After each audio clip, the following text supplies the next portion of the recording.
As a lifelong JRPG fan, I can't believe I've never played Lost Odyssey until just a few weeks ago. I've always been interested in the story of the game. I've always been interested in the backstory of the game, how the game came to be, and why some people compare it to Final Fantasy XIII, and is this the real Final Fantasy XIII? So in today's video, we're going to be talking about all things Lost Odyssey, development, the story, the characters, the gameplay, the music, and is it really a forgotten masterpiece? Before we get to that, as always, don't forget to like and subscribe if you like weekly JRPG content, and leave a comment down below. I'd be interested to know your thoughts on this game. I haven't done a lot of reading on the feedback and the vibe that a lot of people get from this game, so I'm kind of using this video as my opportunity to learn more about the game and learn what you guys think as well. So before we get into the gameplay and the characters and all that great stuff, let's actually talk about the backstory of Lost Odyssey. The backstory of Lost Odyssey begins with the creation of a new development studio called Mistwalker, founded in 2004 by Hironobu Sakaguchi, the creator of the Final Fantasy series. After leaving Square Enix just a few years before, Sakaguchi wanted to create a new line of games, and Mistwalker was his platform to do so. Lost Odyssey was one of the first major projects from the studio, developed in partnership with Microsoft, who was looking to boost the appeal of the Xbox 360 in Japan. And Sakaguchi was really eager to return to his roots of telling emotional, character-driven stories through the JRPG or RPG format, which had become his trademark in the Final Fantasy series. I really think that he wanted to bring a more mature and emotionally rich narrative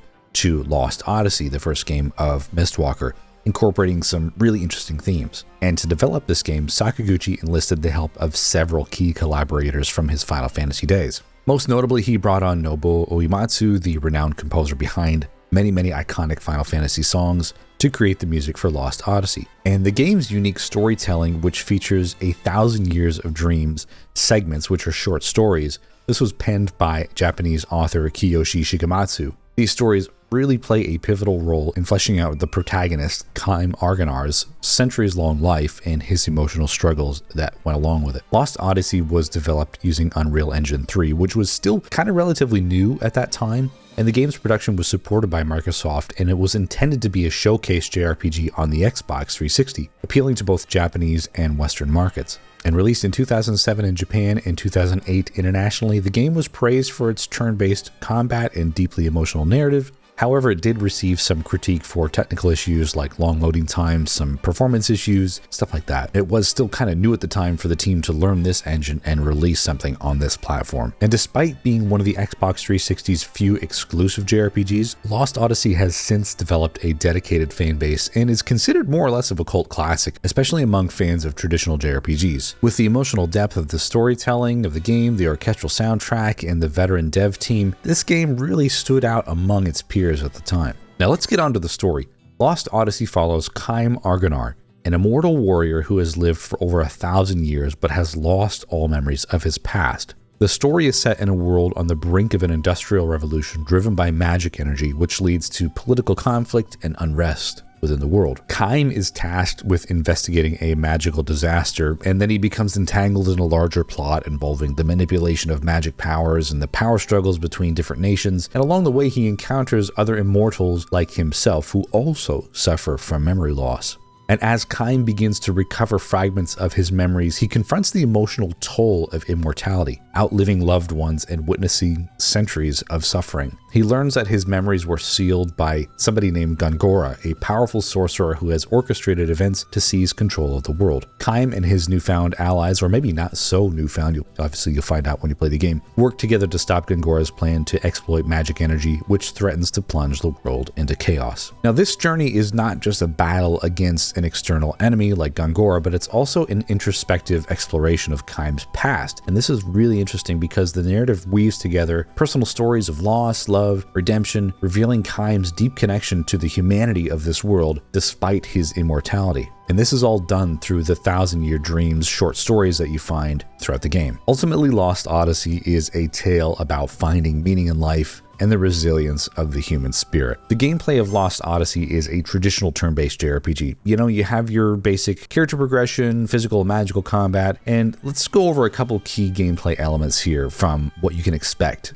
for Lost Odyssey's gameplay. Lost Odyssey uses a classic turn-based system, of course being Final Fantasy inspired or created by the creators of Final Fantasy. You know, you really kind of expect this kind of turn-based fare. It's reminiscent of the older Final Fantasies. I think it does have a little bit of the conditional turn-based stuff as well from Final Fantasy X, giving players time to plan their attacks and spells and item usage carefully. One unique mechanic in Lost Odyssey is the ring system, which adds a timing-based element to attacks. You can equip rings on characters to enhance their physical attacks with added effects like elemental damage or stat debuffs. And when attacking, you must press the right trigger at the right time to obviously have a maximum effect. You can get a perfect attack. This was actually kind of fun. I never in my 35 hours, took me to finish this game. I never got consistent perfect timings. So it's really difficult to actually master. Now the game's characters are divided into two categories, Immortals and Mortals, and each has slightly different gameplay mechanics. Immortals like Kaim cannot die permanently in battle, and if they're knocked out, they automatically revive like 2 or 3 turns later, making it more of a tactical advantage. So if you know they get knocked out and your other characters are full of HP, you don't really have to waste using magic to revive or using an item to revive. However, mortals can die permanently in battle. Of course, you can still revive them, but yeah, you don't really count on them being revived automatically after 2 or 3 turns. And what makes this even more interesting is that immortal characters can learn skills from a mortal party member through a mechanic called Skill Link. By spending time in battle with mortals, immortals slowly acquire their abilities, and immortals can also learn skills from equipping accessories, giving them flexibility and customization options for battle strategies. It's really great, and I highly encourage you to experiment with different party combinations to maximize potential. Me personally, I kind of grabbed the best skills from the white mage and the black mage of the party, made sure that everybody had level 8 white magic and black magic respectively, so that way towards the end of the game, you really need to take advantage of those higher level spells. Trust me, if you know what I mean, you know what I mean. One other thing here introduced in Lost Odyssey is the GC, or the guard condition mechanic, which affects the defense overall of your party. Your frontline characters absorb most of the damage, and as they take hits, the GC meter depletes. And if the meter drops too low, the party becomes vulnerable to stronger attacks. So you have to make sure you defend to restore your GC, or you just monitor that and make sure that the battles are over as quickly as possible so you don't really have to worry about it. And outside of combat, you can explore different towns and dungeons. There's no real overworld map until later in the game when you get a ship, and even then it's fairly basic. So when you want to traverse from certain areas, you just select the location on the map and your little cursor highlights and goes to the different area. It's pretty basic, to be honest with you, so it's fairly linear. But there is a lot of hidden items and side quests and secrets to discover along the way. Now, overall, the game is kind of deliberate with its pacing. You do have some of your longer narrative sequences, especially with the inclusion of 1,000 Years of Dreams, like I mentioned before, being the short stories that add a lot of emotional depth to Kaim's past. These moments really slow down the gameplay, but I think they come at a great time to help break up the gameplay. I really enjoyed immersing myself in these stories and more or less kind of forgetting about what I was doing at the time because they're really that good and very emotionally engaging. And one last thing here with the gameplay is speaking to the battle system. I felt that the first couple hours of the game were pretty tough, and it was because the characters are more or less underleveled and you don't have a lot of spells right away. As I got through the game, there wasn't really anything that I struggled with, so if you haven't played this game yet, just bear in mind the first couple boss battles will be tough. Hang in there, it does get easier. So while Lost Odyssey adheres to many traditional JRPG mechanics, there's a lot of unique stuff here like the immortal mechanics, the ring system, and the GC mechanic. It really sets itself apart from anything really of the time, I guess. And the game emphasizes, strategy, careful planning in battle, make sure you have the right characters in the front row and the back row, make sure you balance your skills and abilities well. It's pretty engaging, honestly, and even if it is sometimes slow-paced, the gameplay is a really great experience that is going to appeal to especially fans of classic JRPGs with a strong focus on narrative and strategy over action. Now, before we get any further on Lost Odyssey, did you guys know that a whopping 89% of the people that watch my channel on the regular are not subscribed? I would love to have you guys here week in and week out. So hey, hit that subscribe button if you enjoy deep dives on some JRPGs, and of course, weekly JRPG content, whether it's rankings, reviews, discussions. I would love to see you here next week as well. So let's continue our discussion on Lost Odyssey with examining some of the characters of the game. I do want to talk about the characters of Lost Odyssey, of course, because they're the drivers of the story. I want to keep it spoiler light in case you haven't played this game yet, so I'm only going to mention a handful of characters here and keep it brief with the explanations other than the main character Kaim. But Kaim, at the heart of it, is an immortal warrior who has lived for over 1,000 years, and Kaim's character is defined by his struggle with memory. He's forgotten much of his past, and throughout the game, he's confronted with recollections of loved ones and experiences long buried, and this is again fleshed out through the Thousand-Year Dream stories that you can find. His stoic nature is a defense against the pain of losing countless people he's cared for and loved over his centuries of being alive, making his journey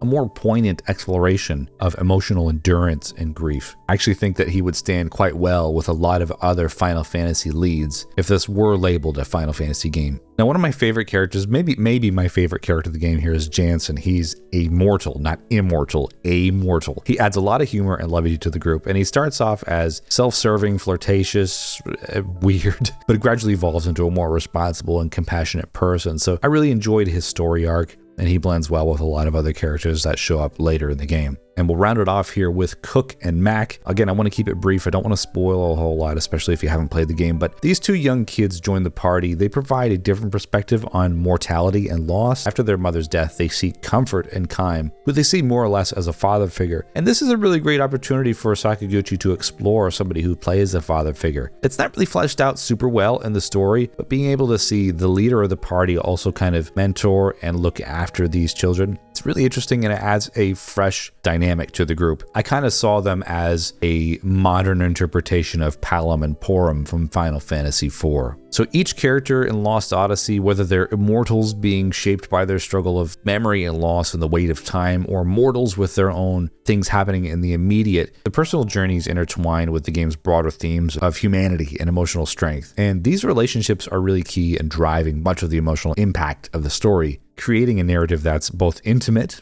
in some ways and also epic in the scope. I would be absolutely missing out here if I did not address the music and the soundtrack of Lost Odyssey, because it's one of its most standout features, composed primarily by Nobuo Uematsu, the legendary composer behind many of the Final Fantasy games, as you know. I mean, I even had the great opportunity to see him play last week live in concert, playing some of the most classic Final Fantasy songs from the series. It was absolutely an amazing experience, so if you get to see him play with his band, I highly recommend it. But the soundtrack here highlights a lot of great emotional themes, perfectly complementing the game's themes of loss, memory, and immortality. And here's a couple of key aspects that I think you can take away from the soundtrack of Lost Odyssey. Uematsu's work in Lost Odyssey covers a wide emotional spectrum ranging from melancholic and reflective themes to epic, intense battle music. The tracks often emphasize piano and strings, which highlight the game's focus on more personal stories and emotions. I mean, a lot of the stuff has been recorded with an orchestra, and you can tell, and it really gives it a real living feel to the soundtrack, and I really enjoyed that. For example, like the main theme of Lost Odyssey is both haunting and serene, featuring a melody that emphasizes and symbolizes the main character Kaim's internal journey, playing during key moments and helps create a more cohesive narrative experience, kind of more or less being a musical motif throughout the story. The battle musics are great. There was nothing that played during the battles that I got sick of or got tired of. I was actually quite happy to hear these songs, and some other JRPG battle music can get a bit annoying or grating, but I never have had any issue with any of Uematsu's battle themes. So with a more classical and orchestral feel in some spots, with still some synth elements and production elements that are going to give it a living, breathing feel with the full orchestra, but kind of a synthetic and synthesized feel, giving a steampunk vibe more or less, successfully blending together modern and orchestral to create a really unique sound print for this game. And overall, Lost Odyssey is not the best thing that Uematsu's ever done, but more or less is a masterclass in game composition, balancing the epic and intimate nature of the game and also playing a critical role in establishing the game's tone and atmosphere.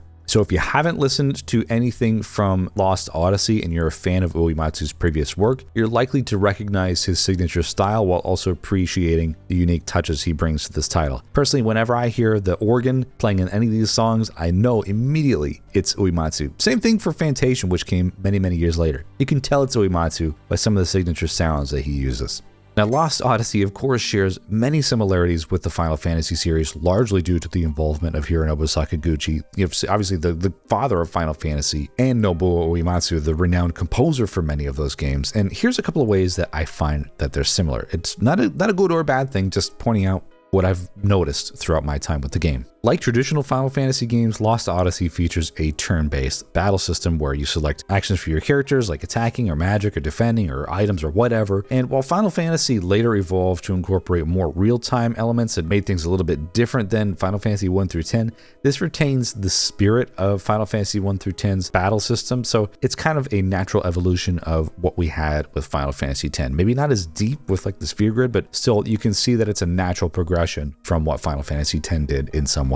Both Final Fantasy and Lost Odyssey emphasize deep, character-driven narratives with a lot of emotional weight. And Lost Odyssey explores themes of memory, loss, and immortality, similar to the personal struggles and existential questions you've seen in other Final Fantasy games. One thing that I think is really interesting for maybe the more observant fans of Final Fantasy is that memories play a big part in Final Fantasy. So for example, the 1,000-year time loop in Final Fantasy 1, Galif's and memory loss in Final Fantasy 5, Final Fantasy 7, Cloud with his identity crisis and loss of memories and stuff like that. So memory is a really main sticking point for story in Final Fantasy, and kind of no surprise that it plays a big part here. And like most Final Fantasy games, Lost Odyssey is set in a richly detailed fantasy world, blending elements of magic and technology and political intrigue. I mean, it has kind of Final Fantasy VI written all over it in terms of setting. The world is populated by more or less diverse characters and some magical creatures and powerful sorcerers, much like various kingdoms, empires, and fantastical beings found in many Final Fantasy worlds. It retains the spirit of Final Fantasy even without being a Final Fantasy game. There's a lot of key moments that happen within the game of Lost Odyssey that it's like,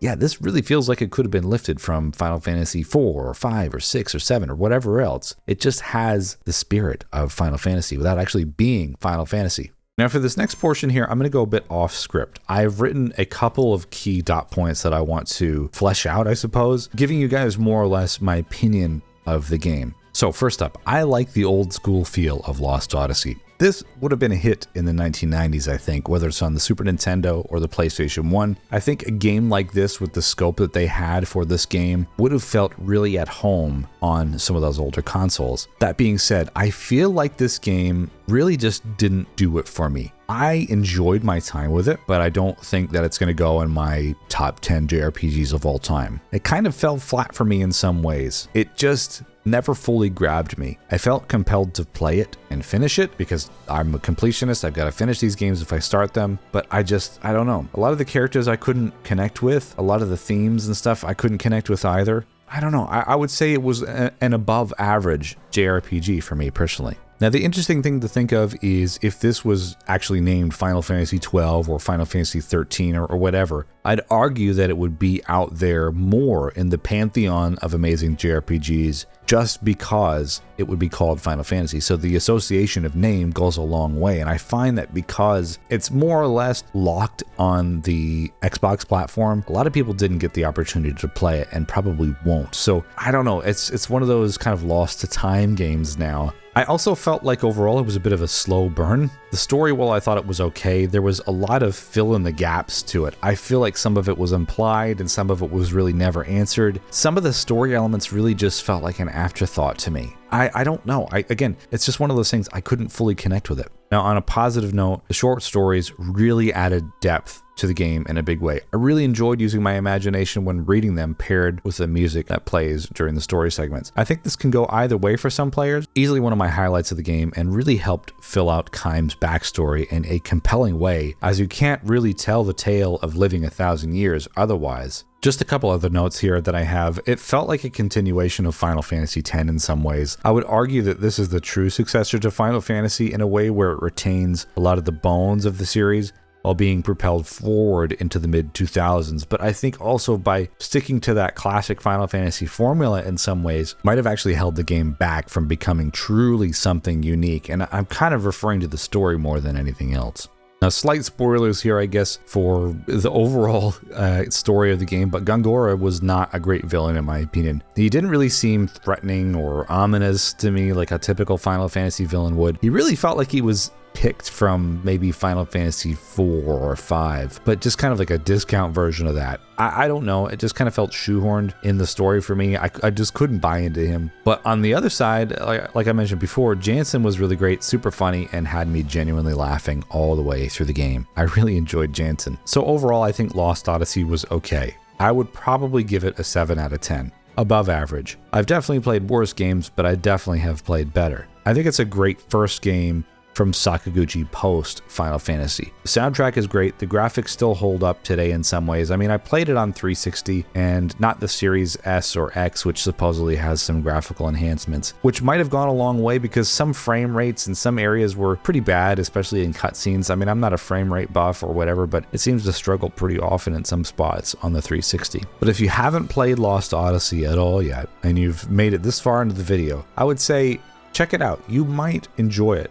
Your mileage may vary. I didn't have many expectations going into Lost Odyssey. I would say overall I enjoyed my time with it. Did I truly love this game? Did I truly connect with it? Not necessarily, but I still had a great time getting through the 4-disc game on an Xbox 360, a very unique experience. So I say, yeah, play it if you can, but maybe set your expectations a little bit lower and not expect Final Fantasy 13, the true Final Fantasy 13. It carries the Final Fantasy torch forward in a lot of ways, but I think at the same time it also limits the game from truly soaring high and being one of the greatest JRPGs of all time. So there you have it, Lost Odyssey. Maybe not my favorite JRPG of all time, but still a decent experience for those who are looking to explore post-Final Fantasy catalog of Hironobu Sakaguchi. Well worth your time, regardless of if the story lands with you or not, because there's some really cool things to take away from here. So thanks again for watching. Don't forget to like and subscribe, comment down below, and we'll see you again next week for another JRPG video. Bye-bye.